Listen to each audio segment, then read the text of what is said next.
Fight on family, Preston's Paradise here. And it is a great day to be a Trojan, man. Shouts out to those Ohio State Buckeyes for manufacturing more Irish leprechaun tears.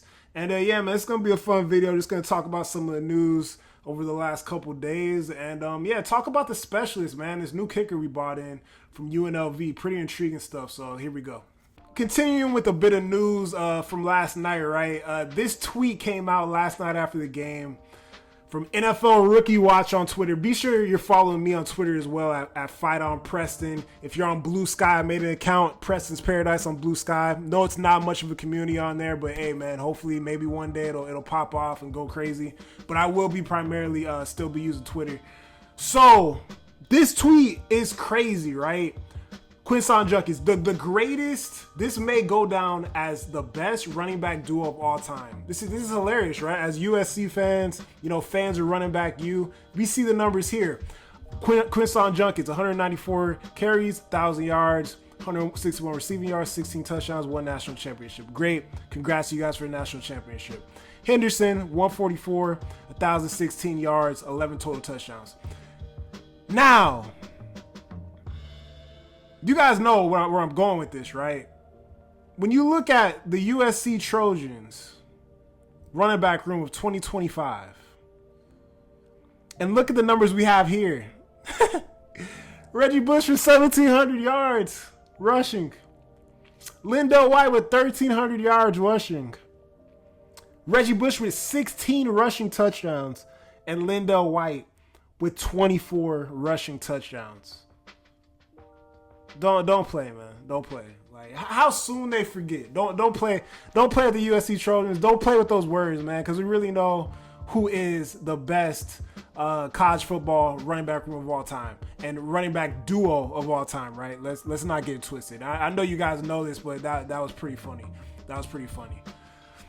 Also, news came out that DeCarlos Nicholson is withdrawing his name from the transfer portal. So that's a positive, man. I mean, we all heard about the JUCO information. Everybody was excited when, you know, DeCarlos was going to have another year of eligibility. Like many others, I assumed it would be at University of Southern California. Although around that time, I did kind of see him talking like, oh yeah, I don't know, we got to figure things out. And there is a business component to this, right? I mean, this brings me back.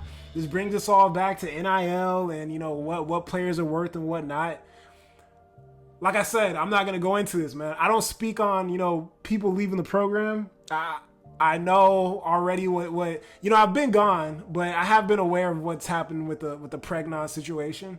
And I'm not speaking on it. It's terrible stuff, right? It would be great to keep DeCarlos Nicholson on our roster. We're a little bit thin when it comes to cornerbacks. He's got a familiarity with the scheme, you know, playing last year with the scheme, used to the city, used to, you know, being a USC Trojan.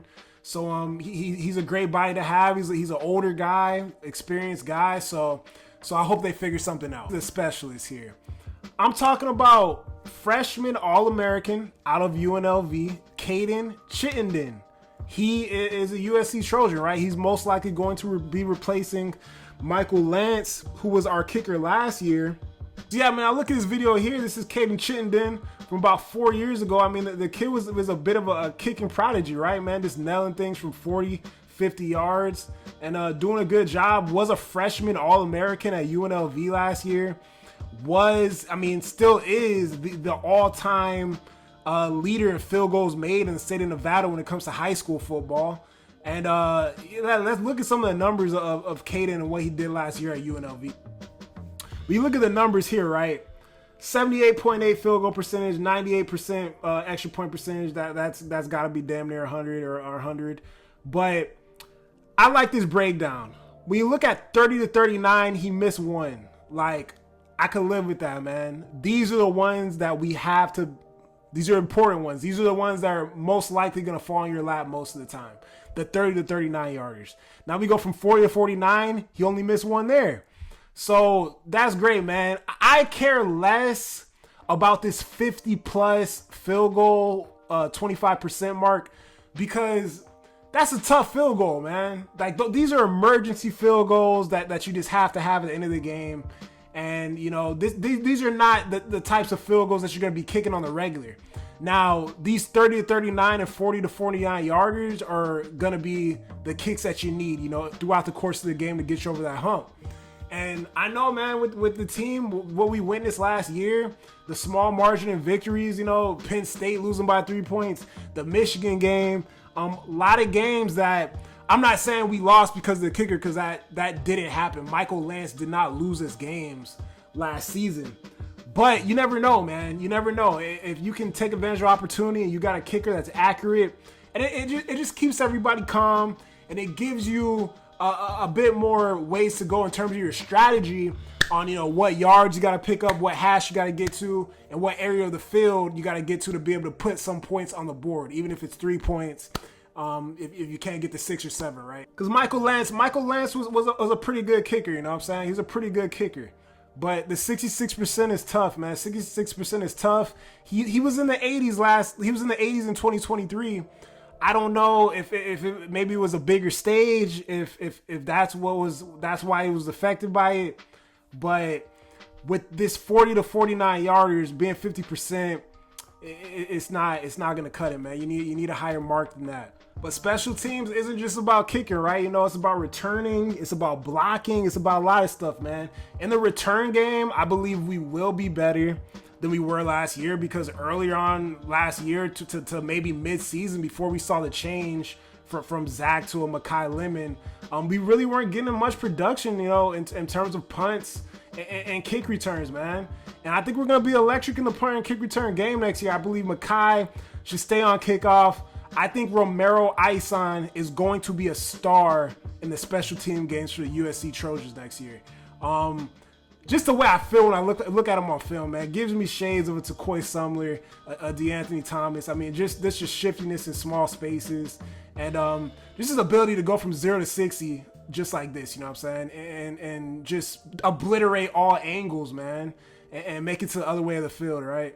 And make it to the other side of the field. So I'm excited for what Romero Ison could do in the return game, and also in the offensive game, man. As a wide receiver, maybe in the slot, in any type of position, man. This kid is an extreme athlete, and I think was super underrated in this class with his ability to do stuff like this, you know. And lastly, I retweeted. They put it out today, man. 164 high schools in the first 2 weeks in the state of California. So, they're doing it. They're trying. I don't know. We got to give them a sign, but the coaches are out there. They're trying. 164 California high school visits in the first 2 weeks of the recruiting period. Gotta love it, right? Gotta love it if you want to put the fence up. Gotta love it if you want to keep kids in California at USC. And yeah, man, that's all I got for today. I'm just excited about the ability to, you know, capitalize on more opportunities with the special teams unit that we're gonna have next year. The talent that we have coming in, both the kicker and some of these athletes in the return game. And yeah, man, that's about it. You guys have a good day. Fight on.